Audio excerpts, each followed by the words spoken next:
اعوذ باللہ من الشیطان الرجیم بسم اللہ الرحمن الرحیم۔ آج بحمداللہ تعالی ہمارا لیکچر نمبر 90 ہے اور آیت نمبر سورۃ الانعام کی 91 to 100 یعنی کہ 100 تک بیان ہوگا۔ ان آیات کے اندر اللہ تبارک و تعالیٰ نے سب سے پہلے تو جو یہودیوں کا قول تھا ان کا رد فرمایا، اور ساتھ ہی ساتھ اسی کے زمرے کے اندر جتنے بھی لوگ آ گئے جنہوں نے اللہ تبارک و تعالیٰ کی بھیجی ہوئی کتاب کا انکار کیا یا بھیجے ہوئے نبیوں کا انکار کیا، تو اللہ تبارک و تعالیٰ نے ان کے لیے اس معاملے کے اندر بالکل واضح طور پہ نفی فرما دی۔ بسم اللہ الرحمن الرحیم۔ وما قدر اللہ حق قدرہ اذ قالوا ما انزل اللہ علی بشر من شیء قل من انزل الكتاب الذي جاء به موسى نورا وهدى للناس تجعلونه قراطيس تبدونها وتخفون كثيرا وعلمتم ما لم تعلموا انتم ولا آباؤكم قل الله ثم ذرهم في خوضهم يلعبون۔ فرمایا کہ اور یہودیوں نے اللہ کی قدر نہ کی جیسا اس کی قدر کرنے کا حق تھا، جب انہوں نے کہا اللہ نے کسی انسان پر کوئی چیز نازل نہیں کی۔ تم فرماؤ وہ کتاب کس نے اتاری تھی جسے موسیٰ لے کر آئے تھے، نور اور لوگوں کے لیے ہدایت تھی، اور جس کے تم نے الگ الگ کاغذ بنا لیے تھے، کچھ ظاہر کرتے ہو اور بہت کچھ چھپا لیتے ہو، اور تمہیں وہ سکھایا جاتا ہے جو نہ تم کو معلوم تھا اور نہ تمہارے باپ دادا کو۔ تم کہو اللہ، پھر انہیں ان کی بےہودگی میں کھیلتے ہوئے چھوڑ دو۔ یہاں پہ اس طرح کا اس آیت مبارکہ کا پس منظر اس طرح ہے کہ یہودیوں نے اپنی ایک جماعت میں سے بڑا عالم کو پکڑے اور اس کو پکڑ کے لے گئے نبی علیہ السلام کے ساتھ مکالمہ کروانے کے لیے، بحث و مباحثہ کروانے کے لیے۔ تو نبی علیہ السلام کھڑے تھے تو اس نے سامنے جب آیا تو نبی علیہ السلام نے کہا کہ کیا تم نے پڑھا نہیں تورات کے اندر کہ لکھا ہوا ہے ان اللہ یبغض الحبر السمین، یعنی کہ اللہ تبارک و تعالیٰ موٹا عالم ناپسند ہے، یعنی اللہ کے نزدیک موٹاپے والا عالم ناپسندیدہ ہے۔ یہ تورات کے اندر لکھا تھا۔ جب یہ اس نے پڑھے تو وہ اپنے اندر شرمندہ ہونے لگا کہ واقعتاً ایک علمی طور کے اندر سے تو میں تو بالکل خارج تھا، ویسے ہی نبی علیہ السلام نے یعنی کہ میرا مذاق بنا کے رکھ دیا اس معاملے کے اندر، اور یہ بات کیا ہے کہ میری ہی کتاب سے ثابت کر دیا، یعنی جن کتاب کے ہم فالوور بنے ہیں انہی کتاب سے مقدمہ ثابت کر دیا۔ تو وہ آگے سے کہنے لگا کہ کوئی ایسی کتاب ہے ہی نہیں جو اللہ تبارک و تعالیٰ نے اتاری ہے، یعنی کتاب کی نفی، جو تورات تھی اس کی بھی نفی کر دی۔ تو اللہ تبارک و تعالیٰ نے فرمایا کہ تم لوگوں نے اس قدر کر کے جس طرح کا اللہ تبارک و تعالیٰ کی عزت کرنے کا یا اس کو ماننے کا حق تھا، تم نے اس کی ویسے قدر کی نہیں، اور تم کہتے ہو کہ اللہ تبارک و تعالیٰ نے کوئی چیز نازل نہیں فرمائی، جبکہ تمہارے نبی حضرت موسیٰ علیہ السلام پر ہم نے تورات کو نازل کیا اور وہ اللہ تبارک و تعالیٰ کی طرف سے نور اور ہدایت تھی، یہ تو اللہ تبارک و تعالیٰ نے نازل کی تھی، تو تم کس طرح کہہ سکتے ہو کہ کوئی چیز نازل ہی نہیں ہوئی جو اللہ تبارک و تعالیٰ نے نازل کی ہو؟ تو یہاں پہ اس چیز کو بالکل واضح طور پہ کر دیا گیا کہ اللہ تبارک و تعالیٰ نے کتابیں اتاری ہیں، رسول بھیجے ہیں، اس میں کوئی شک والی بات نہیں ہے۔ وَهَذَا كِتَابٌ أَنزَلْنَاهُ مُبَارَكٌ مُصَدِّقُ الَّذِي بَيْنَ يَدَيْهِ وَلِتُنذِرَ أُمَّ الْقُرَىٰ وَمَنْ حَوْلَهَا وَالَّذِينَ يُؤْمِنُونَ بِالْآخِرَةِ يُؤْمِنُونَ بِهِ وَهُمْ عَلَىٰ صَلَاتِهِمْ يُحَافِظُونَ۔ اس کے بعد اللہ نے فرمایا اور یہ برکت والی کتاب ہے جسے ہم نے نازل فرمایا ہے، پہلی کتابوں کی تصدیق کرنے والی ہے، اس لیے اتری تاکہ تم اس کے ذریعے مرکزی شہر اور اس کے ارد گرد والوں کو ڈر سناؤ، اور جو آخرت پر ایمان لاتے ہیں وہی اس کتاب پر ایمان لاتے ہیں اور وہ اپنی نماز کی حفاظت کرتے ہیں۔ یعنی اب قرآن مجید کے بارے میں اس کا بالکل واضح طور پہ بیان کر دیا کہ تمہاری جو کتاب تورات ہے اس کی تصدیق بھی یہ قرآن مجید کرتا ہے، اور قرآن مجید پر وہی بندہ ایمان لے کے آئے گا جو آخرت پر ایمان رکھتا ہے اور ویسے نبی علیہ السلام پر صحیح طرح عقیدے کے ساتھ ایمان رکھتا ہے۔ تو جو اس پر ایمان رکھے گا پھر وہ نماز بھی پڑھے گا، پورے کے پورے ارکان شرائط کے ساتھ نماز کو ادا کرے گا، اور پھر گویا وہ آخرت پر بھی ایمان رکھتا ہے اور وہ قرآن مجید کو بھی آخری کتاب ایکسیپٹ کرتا ہے، اور اس کے ساتھ ساتھ ہی وہ یہ چیز مان رہا ہے کہ جب قرآن مجید کو مان لیا تو یہ بھی مان لیا کہ پچھلی جتنے کتابیں ہیں ان تمام کی تصدیق کرنے کے لیے یہی کتاب کافی ہے۔ اس کے بعد اب دوبارہ ایک ایسی چیز کو پکڑا کہ جو اللہ تبارک و تعالیٰ پر جھوٹ باندھتے ہیں، اور چند لوگوں جس طرح کے مسیلمہ کذاب جو حضرت ابو بکر صدیق رضی اللہ تعالیٰ عنہ کے دور کے اندر آیا تھا، اور اس نے جھوٹا نبوت کا دعویٰ کیا، کہا کہ میرے اوپر وحی آتی ہے۔ اور اسی طرح عبداللہ بن سرح جس نے یہ کہا تھا کہ میں وہی لکھ رہا تھا، وَلَقَدْ خَلَقْنَا الْإِنسَانَ، یہ لکھ رہا تھا، تو اب کافیہ کے مطابق، این گرامر کے مطابق جو چیز اگلے لفظ آنے تھے وہ زبان پہ خود چل پڑے، تو اس نے کہا کہ میرے اوپر ہی وہی آتی ہے۔ تو یہ چند چیزوں کا اللہ تبارک و تعالیٰ نے یہاں پہ رد فرمایا اس آیت مبارکہ کے اندر، اور فرمایا کہ تم لوگوں نے جو جھوٹے دعوے کی ہیں، تمہارا تو ویسے ہی کفر کے اندر انجام تھا، لیکن اس کے ساتھ تمہارے دعووں کی وجہ سے یہ اور بھیانک بن گیا۔ وہ سنیں آیت مبارکہ، فرمایا کہ وَمَنْ أَظْلَمُ مِمَّنِ افْتَرَىٰ عَلَى اللَّهِ كَذِبًا، اور اس سے بڑھ کر ظالم کون جو اللہ پر جھوٹ باندھے، او قال اوحی الی ولم یوحى الیہ شیء ومن قال سانزل مثل ما انزل اللہ، یا یہ کہے میری طرف وحی کی گئی حالانکہ اس کی طرف کسی شے کی وحی نہیں بھیجی گئی، اور جو کہے میں بھی ابھی ایسا ہی اتار دوں گا جیسا اللہ نے اتارا ہے۔ تو یہ جو لوگ تھے انہوں نے جھوٹ باندھا ہے، پھر ان سے ان کا حساب لیا جائے گا کہ مسیلمہ کذاب نے کہا کہ میرے اوپر وحی اترتی ہے، اور ان میں سے چند وہ تھے جنہوں نے یہ کہا کہ جس طرح کی یہ وحی نبی علیہ السلام پر اتر رہی ہے نا، ایسی ہی وحی میں ابھی اتار دوں گا۔ تو یہ جو جھوٹے دعوے کیے ہیں، پہلی بات تک پورا تو کر نہیں سکتے تھے، کوئی وحی اس طرح کی لے کے نہیں آ سکتا تھا، وہ تو پہلے اس پارے کے اندر چیلنج ہو چکا ہے، لیکن یہاں پہ یہ فرمایا کہ جو یہ دعوے کرتے ہیں ان دعووں کی ان کو کیا سزا ملے گی۔ فرمایا کہ وَلَوْ تَرَىٰ إِذِ الظَّالِمُونَ فِي غَمَرَاتِ الْمَوْتِ وَالْمَلَائِكَةُ بَاسِطُو أَيْدِيهِمْ، اور اگر تم دیکھو جب ظالم موت کی سختیوں میں ہوتے ہیں اور فرشتے ہاتھ پھیلاتے ہوئے کہتے ہیں اخرجوا انفسکم، کہ اپنی جانیں نکالو، اليوم تجزون عذاب الہون بما کنتم تقولون علی اللہ غیر الحق وکنتم عن آیاتہ تستکبرون، آج تمہیں ذلت کا عذاب دیا جائے گا اس کے بدلے میں جو تم اللہ پر ناحق باتیں کہتے تھے اور اس کی آیتوں سے تکبر کرتے تھے، آج تم اس کا عذاب چکو۔ بالکل عین موت کا وقت ہوگا کافروں کے لیے، اور سنن نسائی کے اندر اس کا مکمل ڈیٹیل کے ساتھ پورا مومن کی موت کا وقت اور کافر کی موت کا وقت اس کا باقاعدہ ترتیب اور پورا مل جائے گا آپ کو ایک ہی حدیث کے اندر۔ وہاں پہ باقاعدہ یہ فرمایا گیا کہ جب مومن کی روح قبض کی جاتی ہے تو خوشبوؤں کے حلے آتے ہیں، اور جب کافر کی جاتی ہے تو جہنم والے بھی کہتے ہیں کہ یہ کیا بدبودار چیز لے آئے ہو، یعنی اس قدر اس کے اندر گندگی ہے، غلاظت ہے۔ تو جنہوں نے دعوے کیے تھے ان کے بارے میں فرمایا کہ جب موت کا عین وقت آئے گا تو پھر ان سے کہا جائے گا کہ اب اپنی روح نکالو نا، کیونکہ مومن کے لیے تو روح اسی طرح نکلے گی جیسے مکھن سے بال، لیکن کافر کے لیے ایسے جیسے کانٹوں میں کوئی کپڑا ڈال کے پھر اس کو کھینچا جائے تو جس طرح تکلیف ہوتی ہے ایسے ہی تکلیف اس کافر کو ہوگی، اس بدبخت کو ہوگی جس نے دنیا کے اندر یہ دعوے کیے تھے۔ تو ان کے لیے بندے کو بچنا چاہیے تکبر، کہ میں نے دعویٰ کرتا ہوں کہ میرے اوپر آیات نازل ہوتی ہیں، نعوذ باللہ، نقل کفر نباشی، جو تکبر تھا یہی ان جیسے عبداللہ بن سرح جیسے لوگوں کو لے گیا، اور ان کے لیے پھر کوئی چیز باقی نہ رہی۔ تو لہٰذا اس وجہ سے ان معاملات کے اندر دیکھا جائے کہ کوئی بھی دعویٰ وغیرہ کرے تو وہ اسی وقت خارج ہے، کوئی کمپرومائز نہیں ہے۔ اور اسی طرح اس کے بارے میں بھی مرزا قادیانی کے بارے میں کہ وہ اس نے بھی یہ دعوے کیے تھے کہ میرے اوپر وحی آتی ہے، اور اب تو ان کے ماننے والے یہاں تک کہتے ہیں کہ وہی اس نے ایک دعویٰ کیا ہی نہیں، حالانکہ 20 طرح کی ان کی کتابوں سے یہ چیز ثابت ہے کہ اس نے دعویٰ کیا ہے۔ اب لوگ چاہے کہیں کہ نہیں دعویٰ کیا، اگر کسی نہ کسی صورت کے اندر اس نے چھوٹا سا بھی دعویٰ کیا کہ میں ذلی نبی ہوں یا بروزی نبی ہوں، تو یہ بھی نبوت کا ہی دعویٰ ہے، تو وہ بھی اس وقت خارج ہو جائے گا۔ اور اس کے ماننے والے ان کی کتابوں کے اندر لکھا ہے کہ اس کے ماننے والے صحابہ کہلاتے تھے، ان کی جو بیوی تھی وہ ساری کی ساری زوجہ کہلاتی تھی،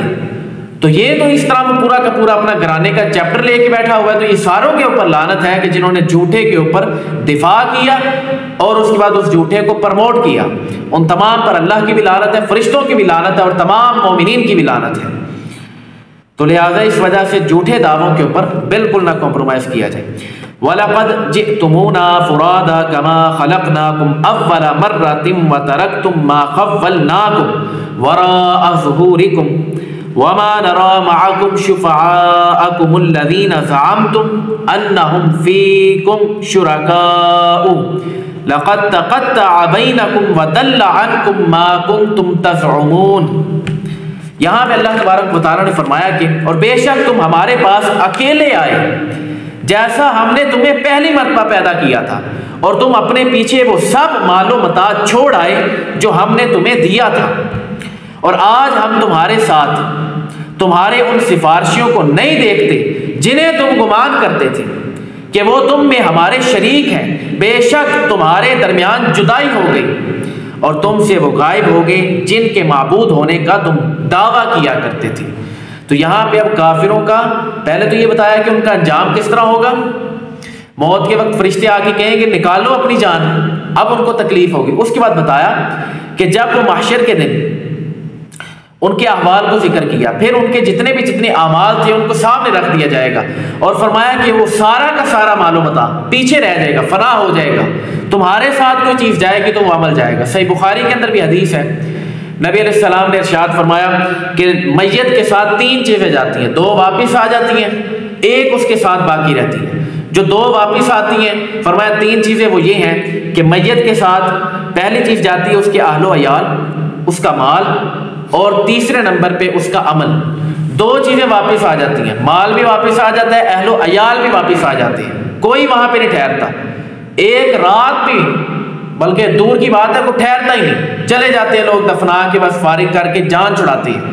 جتنا مرضی بڑی پرسنالٹی ہو, مرنے کے بعد وہ ساروں کے لیے مٹی ہے, اور وہاں سے دوڑنے کی کوشش کرتے ہیں, ہر بندہ وہاں سے فرار ہوتا ہے. تو فرمایا کہ اہل و عیال بھی واپس, مال بھی واپس, بس عمل باقی رہتا ہے. اس عمل کا اس نے حساب دینا. تو جو دنیا کے اندر کہتا رہا ہے کہ میں کافر ہوں اور میرے یہ سارے کے سارے جتنے بت ہیں میرے سفارشی بنیں گے, تو اللہ نے فرمایا کوئی سفارشی وہاں پہ تمہیں دکھے گا بھی نہیں, اور تم وہاں پہ کہو گے کہ ان کو ہم اپنی عبادت کے اندر حصے دار بناتے تھے, تو جن کو تم بناؤ گے وہ خود وہاں پہ فنا ہو جائیں گے. اور اس کے بعد کہا کہ جن کے معبود ہونے کا تم دعویٰ کیا کرتے تھے, یعنی جو تمہارے معبود تھے, بت, لات, عزا, منات, یہ سارے کے سارے جن کے تم نے دعوے کیے تھے, وہ سارے کے سارے آج تم سے دور ہو جائیں گے, تمہارے پاس بھی نہیں لگیں گے اور پاس ہوں گے بھی. تو ان چیزوں کا اللہ تبارک و تعالیٰ نے یہاں پہ بالکل واضح کر دیا کہ پھر ان کا محشر کے دن پہ کوئی انجام نہیں ہے. ان اللہ فالق الحب والنوا, بے شک اللہ دانے اور گٹلی کو چیرنے والا ہے. یعنی کہ دانہ بھی زمین کے اندر جاتا ہے تو چیر کے پھر اس کے اندر سے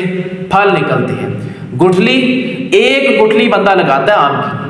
اور اتنا بڑا درخت اگ پڑتا ہے. باقی اس کو آب و ہوا بھی اس طرح کی چاہیے ہوتی ہے, سسٹم بھی, یعنی جدھر آپ اس کو اگایا جا سکتا ہے وہاں پہ اگر اگائیں گے تو اچھی جگہ پہ اگے گا. باقی زمین کا بھی مسئلہ ہو سکتا ہے, لیکن فرمایا کہ گٹھلی ایک ہوتی ہے, 20 پھل نکلتے ہیں. تو یہ اللہ تبارک و تعالیٰ کی شان و عظمت ہے. یخرج الحی من المیت, اور فرمایا زندہ کو مردہ سے, ومخرج المیت من الحی, اور مردہ کو زندہ سے نکالنے والا ہے وہی اللہ ہے.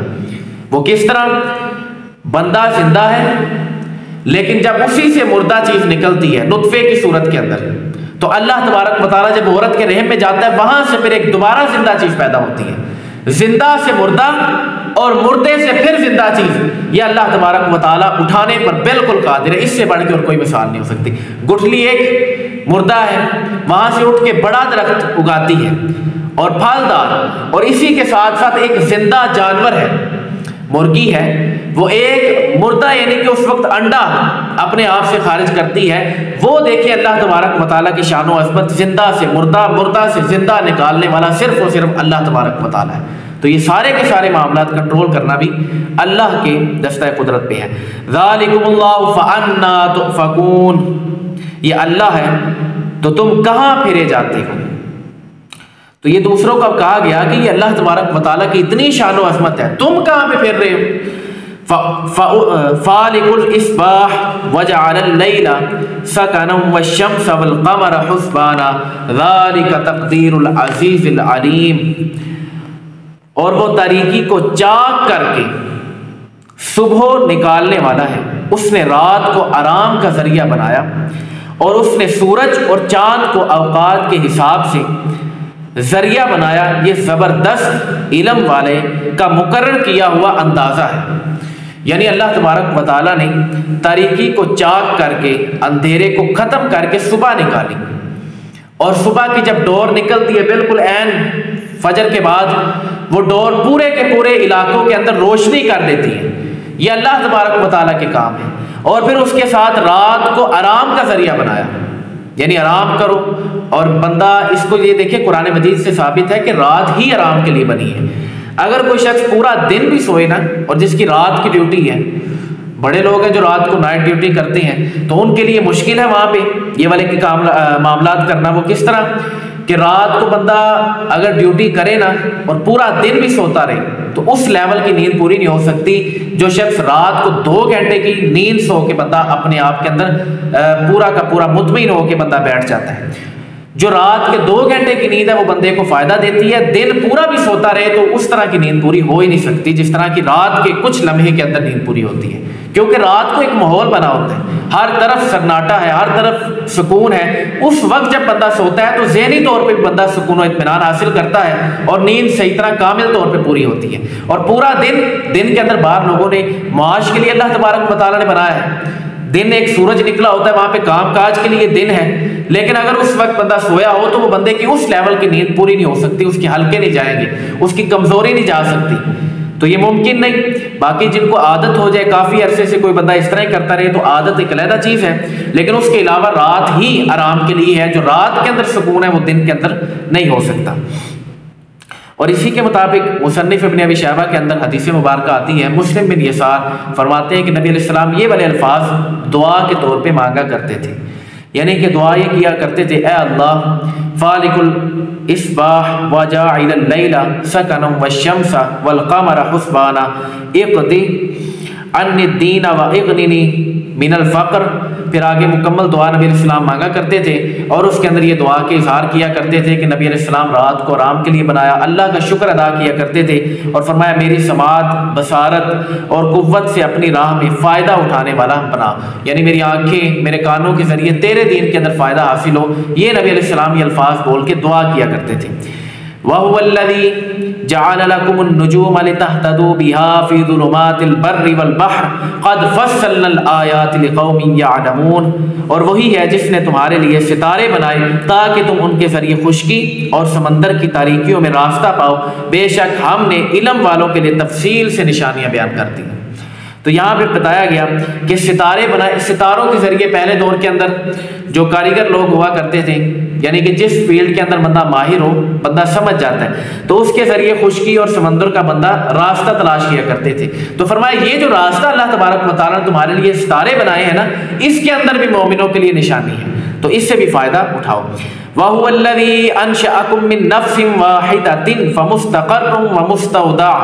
قَدْ فَصَّلْنَا الْآيَاتِ لِقَوْمٍ يَفْقَهُونَ، اور وہی ہے جس نے تم کو ایک جان سے پیدا کیا،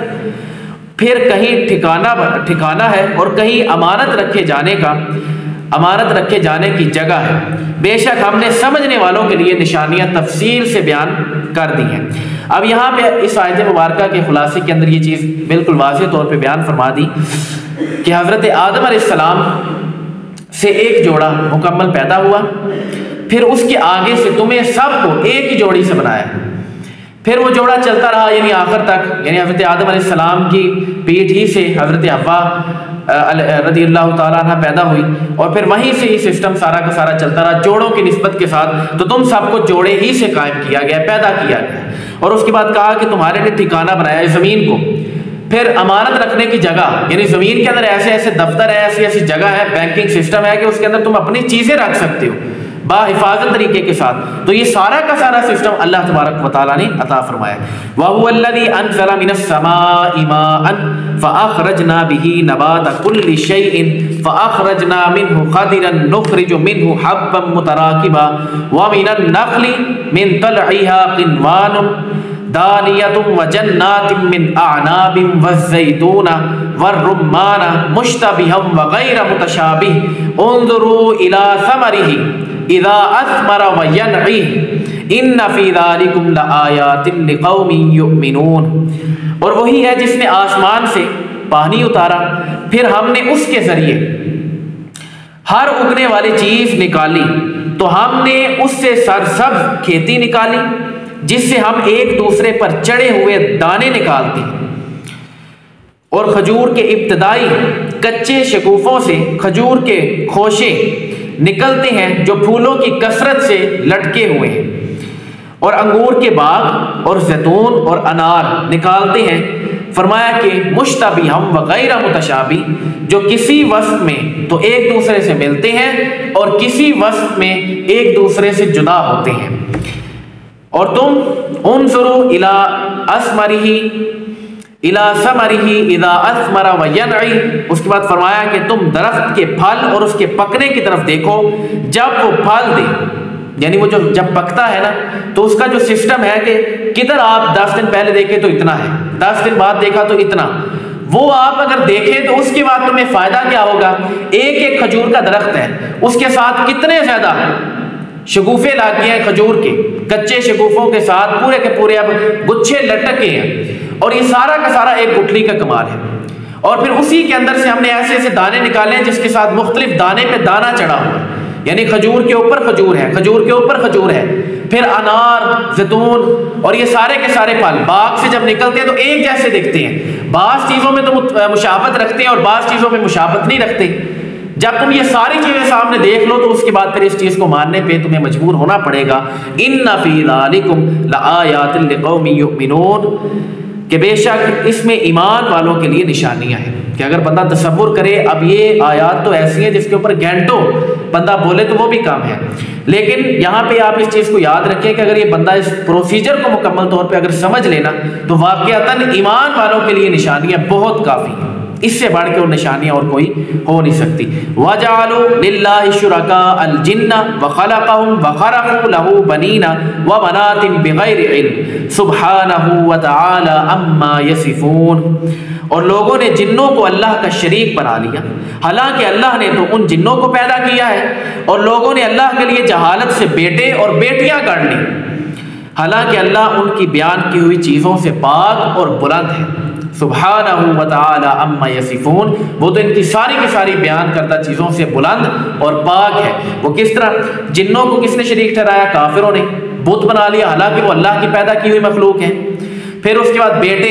حضرت عیسیٰ علیہ السلام کو عیسائیوں نے بیٹا قرار دے دیا، اور حضرت عزیر علیہ السلام کو یہودیوں نے بیٹا قرار دے دیا. تو بیٹیاں، مشرکوں نے کہا کہ اللہ تبارک و تعالیٰ کی بیٹیاں فرشتے ہیں. یہ سارے کے سارے انہوں نے دعوے کر دیے، لیکن اللہ تبارک و تعالیٰ نے فرمایا کہ اللہ تو ان ساری چیزوں سے پاک اور بلند ہے. تو لہٰذا تم کدھر، اور معاذ اللہ اتنے بڑے دعوے تو یہ تمہارے اوپر جچتے نہیں کہ اللہ تبارک و تعالیٰ تو سبحانہ و تعالی عما یصفون، وہ ان تمہاری ہر بیان کردہ چیزوں سے بالکل بے عیب اور بالکل پاک ہے. تو لہٰذا تم اپنے دعوے اپنے پاس رکھو، ان کی کوئی ہمارے پاس حاجت نہیں. اللہ تبارک و تعالیٰ ہمیں عمل کرنے کی توفیق عطا فرمائے، اور اس کائنات کی نشانیوں کو دیکھ کے اس کے ساتھ سمجھ کے اور اس کے اندر سے اپنی ایمان کی قوت اور مضبوطی کو تھامنے کی توفیق عطا فرمائے. وما علینا الا البلاغ المبین.